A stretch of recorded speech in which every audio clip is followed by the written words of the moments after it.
how to fix Microsoft Teams glitch on any Android phone. Hello guys, in today's video I'm gonna show you how to fix it easy and quick on any Android phone. First open Play Store and then check if there is any update for Microsoft Teams, and if you find here update, just update it.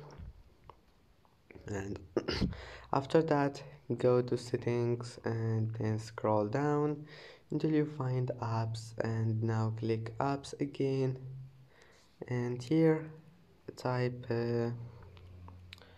Teams, click on it, and then storage, and here click clear cache, and now click force stop, and that's it. Now go back and try again and your problem will be fixed. Don't forget like and see you in the next video.